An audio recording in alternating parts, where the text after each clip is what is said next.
అందరికీ నమస్కారం. ఈరోజు కథ ప్రేమ ఎంత మధురం, ఎపిసోడ్ 185, మెమరీ లాస్. ఇక స్టోరీలోకి వెళ్తే, అక్షయ్కి ఆఫీస్లో ఇంపార్టెంట్ మీటింగ్ ఉందని, అందుకే రాలేకపోతున్నాడని, తర్వాత అతను ప్రత్యేకంగా వచ్చి మిమ్మల్ని కలుస్తాడని ధాత్రి తల్లిదండ్రులతో చెప్పింది రాజేశ్వరి. కానీ నిజానికి అక్షయ్ రావడానికి ఇష్టపడి ఉండడని ఊహించింది అక్కడే ఉన్న ధాత్రి. అయినా రాజేశ్వరి ముందు మంచిగా ఉండడం కోసం ఆమె మాట్లాడుతూ, పర్వాలేదు ఆంటీ, అక్షయ్ నిజంగానే బిజీగా ఉన్నాడు. నిజానికి ఈరోజు ఫ్రీగా ఉంటే నాతో పాటు కలిసి వచ్చి పెళ్లి కోసం డ్రెస్సులు సెలెక్ట్ చేసుకుందామని చెప్పాడు. కానీ అనుకోకుండా ఇవాళ ఇంపార్టెంట్ మీటింగ్ వచ్చింది. మనం కూడా అక్షయ్ను అర్థం చేసుకొని సపోర్ట్ చేయాలి. అయినా అక్షయ్ ఇంత కష్టపడేది రేపు మా ఫ్యూచర్ కోసమే కదా అని సిగ్గుపడుతూ అంది ధాత్రి. ఆ మాట విని రాజేశ్వరి, రఘునందన్ ఇద్దరూ ఒకరి ముఖాలు ఒకరు చూసుకున్నారు. నిజానికి అక్షయ్కి పెళ్ళి ఇష్టం లేదని, అందుకే రావడం లేదని వాళ్ళకు తెలుసు. కానీ ధాత్రి మాత్రం అక్షయ్పై ప్రేమతో అతన్ని సపోర్ట్ చేస్తూ ఉందని అనుకున్నారు. దాంతో వాళ్ళు ధాత్రి విషయంలో వాళ్ళు కొంచెం గిల్టీగా ఫీల్ అయ్యారు. అప్పుడు రాజేశ్వరి ధాత్రి చేతిని పట్టుకొని, నీలాంటి అర్థం చేసుకునే భార్య దొరకడం అక్షయ్ అదృష్టం అని అంటూ తనకి కాబోయే కోడల్ని చూసి మురిసిపోయింది. ఇంతలో వెంటనే ఏదో గుర్తొచ్చినట్లు, అవును, మీరు పెళ్ళికి ప్రీ వెడ్డింగ్ షూట్ కూడా చేయలేదు కదా అని అడిగింది. ధాత్రి లేదు అంటూ తల అడ్డంగా ఊపింది. అప్పుడు రాజేశ్వరి, ధాత్రి, నువ్వు ఇప్పుడు అక్షయ్కి కాబోయే భార్యవి. అతన్ని ఏమైనా అంటే నీకు కూడా కోపం వస్తుందని నాకు తెలుసు. కానీ నువ్వు కొన్ని విషయాల్లో అక్షయ్ని వెనకేసుకురావడం మంచిది కాదు. మరీ ముఖ్యంగా ఇలాంటి ఇంపార్టెంట్ విషయాల్లో కూడా నువ్వు అక్షయ్కు సపోర్ట్ చేయకు. ఖచ్చితంగా మీ ప్రీ వెడ్డింగ్ ఫోటోషూట్ జరగాలి. నేను కూడా ఈ విషయం గురించి అక్షయ్తో మాట్లాడతాను. మీరిద్దరూ ఫోటోషూట్ కూడా పూర్తి చేయండి అని నవ్వుతూ అంది. ఆమె మాటలు విని ధాత్రి తల్లిదండ్రులు చాలా సంతోషపడ్డారు. రాజేశ్వరి తమ కూతుర్ని కన్న కూతురిలా చూసుకుంటుందన్న నమ్మకం వాళ్ళకు కలిగింది. రాజేశ్వరి మాటలకు ధాత్రి నవ్వుతూ, నాకు తెలుసా ఆంటీ, మీరు ఈ వరల్డ్లోనే బెస్ట్ అత్తయ్య. అందరూ ఆడపిల్లలకు పెళ్ళి తర్వాత అత్తగారు వస్తారు, కానీ నాకు మాత్రం అక్కడ కూడా మరో అమ్మ వస్తుంది అని అంది. ఆమె మాటలు విని రాజేశ్వరి ప్రేమగా ధాత్రి తలపై చేయి పెట్టి, పిచ్చిపిల్ల, నాకు నీలాంటి కోడలు దొరకడం అదృష్టమని నేనెప్పుడు ఫీల్ అవుతూ ఉంటాను అని మనస్ఫూర్తిగా చెప్పింది. అప్పుడు రఘునందన్ కూడా ఎదురుగా ఉన్న ధాత్రి తండ్రి వైపు చూసి, బావగారు, మీరు ధాత్రి లాంటి ఒక తెలివైన అమ్మాయిని మాకు కోడలుగా పంపిస్తున్నారు. మేము చాలా సంతోషిస్తున్నాం అని చెప్పాడు. ఆ మాట వినగానే ధాత్రి తండ్రి ముఖం ఆనందంతో వెలిగిపోయింది. ఆ తర్వాత రెండు కుటుంబాల వాళ్ళు కాసేపు పెళ్లి మాటలు మాట్లాడుకున్నారు. మరి కాసేపటి తర్వాత రాజేశ్వరి, రఘునందన్ ఇద్దరూ అక్కడి నుంచి బయలుదేరారు. కారులో తిరిగి వెళ్తున్న రఘునందన్ అప్పటిదాకా అణిచిపెట్టుకున్న కోపాన్ని బయటకు తీస్తూ, నాకు తెలుసు అక్షయ్ అంత తేలిగ్గా రాజీ పడడు. ఇప్పుడంటే ఏదో ఒకటి చెప్పి మేనేజ్ చేశాం, కానీ రేపు పెళ్లి టైంలో ఇలాగే చేస్తే అందరూ మనల్ని చూసి నవ్వుకుంటారు. ఇది అంత తేలిగ్గా వదిలేయాల్సిన విషయం కాదు అని అన్నాడు. అతని కోపాన్ని చూసి రాజేశ్వరి అతన్ని కూల్ చేయడానికి ప్రయత్నిస్తూ, మీరు కోప్పడకండి, మనం మళ్ళీ ఒకసారి అక్షయ్తో మాట్లాడదాం. ఆ స్నేహ ఇంకా ఇంటికి తిరిగి రాలేదు కాబట్టి అక్షయ్ మన మాట వినే అవకాశం చాలా ఎక్కువగా ఉంది. అయినా ధాత్రితో పోలిస్తే స్నేహ అతనికి సరిపోదు. ఈ విషయం త్వరలోనే అక్షయ్ అర్థం చేసుకుంటాడు అంటూ రఘునందన్కి నచ్చ చెప్పింది. ఆమె మాటల తర్వాత కాసేపు మౌనంగా ఆలోచించాడు. ఆ తర్వాత నెమ్మదిగా, మనం ఒకసారి అక్షయ్ దగ్గరికి వెళ్ళి మాట్లాడదాం. ఇప్పుడు పెళ్లి డేట్ కూడా అనౌన్స్ చేశాం. ధాత్రి అతని కోసం వెయిట్ చేస్తోంది. అతను ఈ విషయాన్ని సీరియస్గా తీసుకోవాలి. ఈ పెళ్లి చేసుకుంటానని మనకి మాట ఇచ్చాడు, దాన్ని అతను నెరవేర్చాలి అని సీరియస్గా అంటూనే తన ముందున్న డ్రైవర్తో, కార్ను ఇంపీరియల్ ప్యాలెస్కి పోనివ్వు అని చెప్పాడు. డ్రైవర్ ఓకే సార్ అంటూ వెంటనే యూటర్న్ తీసుకొని అక్షయ్ విల్లా వైపు పోనిచ్చాడు. 10 నిమిషాల తర్వాత కార్ అక్షయ్ ఇంటి ముందు ఆగింది. కానీ ఆ టైంలో అక్షయ్ ఇంట్లో ఉండడని రాజేశ్వర్కి తెలుసు. అయినా రఘునందన్ పంతంగా ఉండటంతో అక్షయ్ వచ్చే వరకు అక్కడే వెయిట్ చేయాలని డిసైడ్ చేసుకున్నారు. వాళ్ళు లోపలికి అడుగు పెట్టగానే అక్కడే ఉన్న సర్వెంట్ వాళ్ళని చూసి వినయంగా విష్ చేసి హడావిడిగా లోపలికి ఇన్వైట్ చేశాడు. ఆ ఇంట్లోకి గంభీరంగా నడిచి వస్తున్న ఆ ఇద్దరి బాడీ లాంగ్వేజ్లు చూస్తే వాళ్ళని భయపడేలా చేస్తోంది. హయ్యర్ అఫీషియల్స్ని చూసిన ఫీలింగ్ అక్కడి వాళ్ళందరికీ కలుగజేస్తోంది. ఇద్దరు గంభీరంగా నడుచుకుంటూ వెళ్ళి సోఫాలో కూర్చున్నారు. సర్వెంట్ వాళ్ళ కోసం టీ తీసుకురావడానికి కిచెన్లోకి వెళ్ళాడు. అన్నపూర్ణ యువన్ గదిలో అతనితో ఆడుకుంటూ ఉంది. అప్పుడు రాజేశ్వరి పైకి లేచి, నేను వాష్రూమ్కి వెళ్ళవస్తాను అని రఘునందన్తో చెప్పి పైన ఉన్న రూమ్కి వెళ్ళింది. సరిగ్గా అదే సమయంలో యువన్ పరిగెడుతూ ఉండడంతో అన్నపూర్ణమ్మ అతన్ని పట్టుకోవడానికి వెనకే పరిగెడుతోంది. ఆ టైంలో ఎదురుగా వచ్చిన రాజేశ్వరిని గమనించకుండా యువన్ ఆమెను ఢీకొట్టాడు. దాంతో అమ్మా అంటూ యువన్ తల పైకెత్తి చూశాడు. రాజేశ్వరి అతన్ని గంభీరంగా చూస్తూ నిలబడి ఉంది.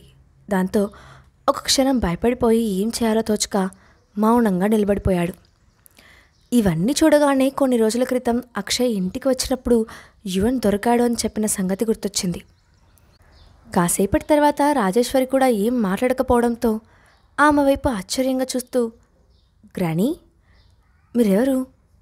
డాడీ కోసం వచ్చారా అని అడిగాడు. ఆ మాట విని రాజేశ్వరి షాక్ అయినట్లుగా చూసింది. మెడిసిన్ ప్రభావం వల్ల యువన్ ఆమెను మర్చిపోయాడన్న విషయం ఆమెకు తెలియకపోవడంతో ఆమె యువన్ వైపు కోపంగా చూస్తూ, ఈ పిల్లాడు నన్ను గుర్తుపట్టనట్లు ఎందుకు నటిస్తున్నాడు అని అనుకుంది. అన్నపూర్ణమ్మ ముందుకు వచ్చి, మేడం, మీరెప్పుడు వచ్చారు? నేను పైన ఉండడం వల్ల మిమ్మల్ని చూడలేకపోయాను, నన్ను క్షమించండి అని అంది. కానీ రాజేశ్వరి ఆమె మాటల్ని పట్టించుకోకుండా యువన్ వైపు విచిత్రంగా చూస్తూ, అన్నపూర్ణ గారు, ఏంటి విషయం అంటూ అయోమయంగా చూసింది. రాజేశ్వరి అనుమానాన్ని అర్థం చేసుకున్న అన్నపూర్ణ ఒక క్షణం మౌనంగా ఉండి, మేడం, నేను కిందకు వచ్చాక మీతో మాట్లాడతాను అని చెప్పింది.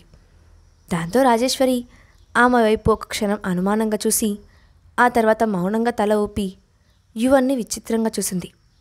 ఇంతకు ముందు కన్నా యువన్ ఆమెకు ఎందుకో కొత్తగా కనిపిస్తున్నాడు. అయినా ఇంకేం మాట్లాడకుండా అక్కడి నుండి వెళ్ళిపోయింది.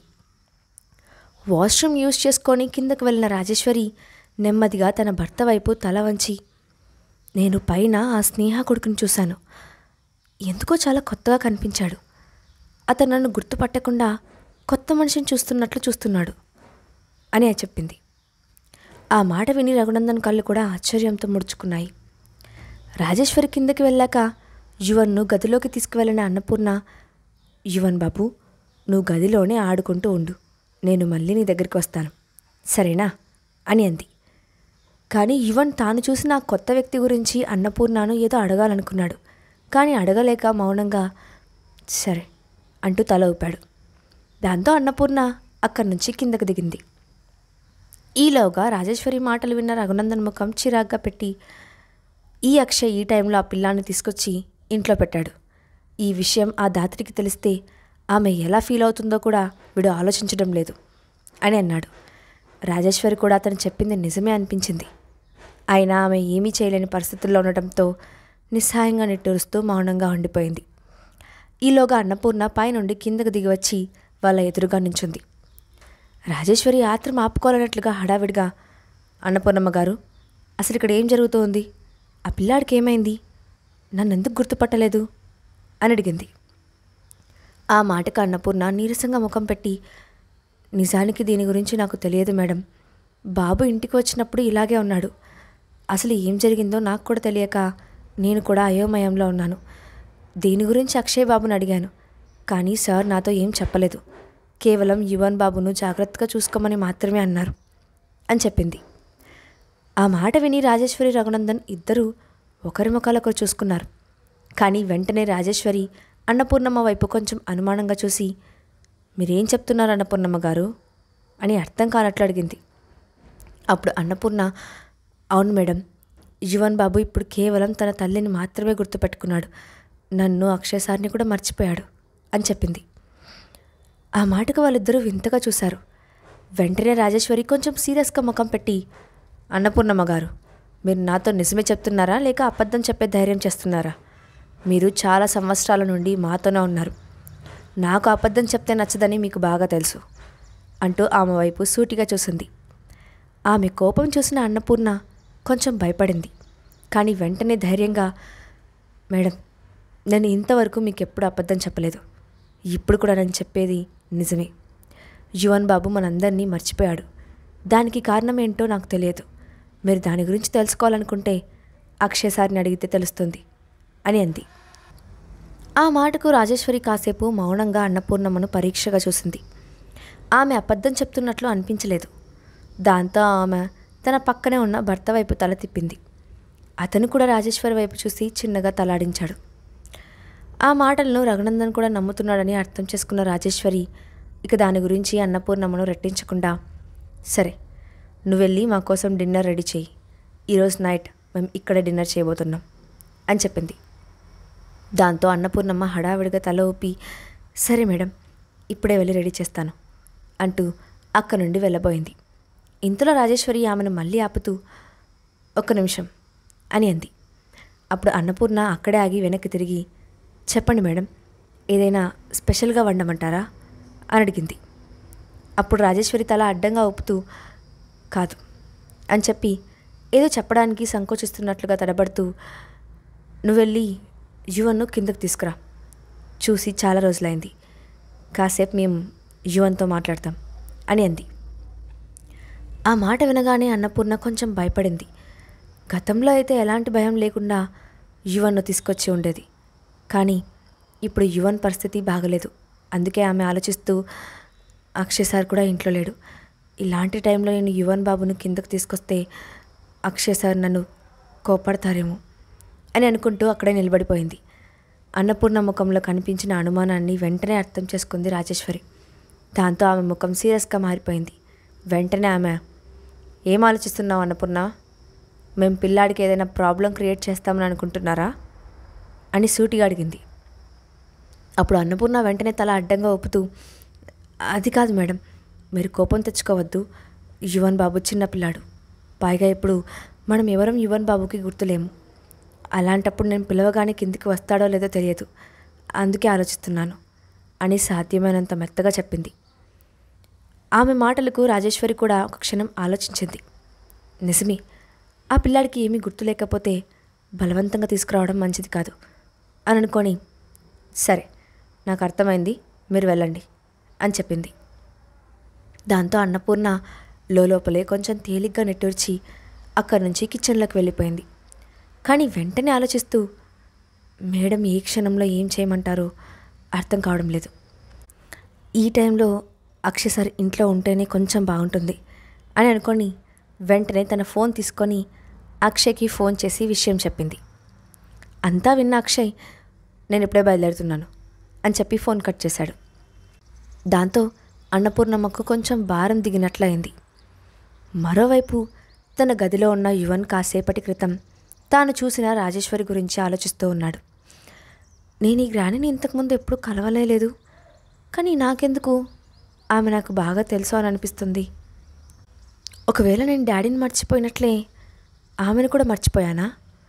అంటే డాడీలాగే ఆమె కూడా నాకు ముందే తెలుసా అని తనలో తానే ప్రశ్నలు వేసుకుంటూ ఉన్నాడు. ఆ గ్రాండ్ నన్ను చూడగానే ఏదో మాట్లాడబోయింది. అంటే నేను ఆమెకు బాగా తెలుసా? నాతో ఏదైనా చెప్పాలనుకుందా అని అనుకున్నాడు. ఆ ఆలోచన రాగానే తన గురించి ఆ గ్రానికి ఏం తెలుసో తెలుసుకోవాలన్న కుతూహలం కలిగింది. దాంతో కొంచెం భయపడుతూనే నెమ్మదిగా గది దాటి బయటకు వచ్చి పైనుండి కిందకు దిగడం మొదలుపెట్టాడు. హాల్లో సోఫాలో కూర్చొని ఉన్న రాజేశ్వరి కనిపించింది.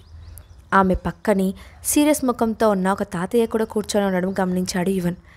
ఆ తాతను చూస్తే గ్రాని దగ్గరికి వెళ్ళాలన్న ఆలోచన వెంటనే మానుకొని మళ్ళీ వెనక్కి తిరిగి వెళ్ళబోయాడు. కానీ ఈలోగానే మెట్లపై నుండి వచ్చిన శబ్దం విని రాజేశ్వరి తల తిప్పి చూసింది. అక్కడ యువన్ను చూడగానే ఆమె సంతోషంగా నవ్వుతూ, యువన్, ఏంటి వెళ్ళిపోతున్నావు? ఒకసారి ఈ గ్రాని దగ్గరికి రా అని పిలిచింది.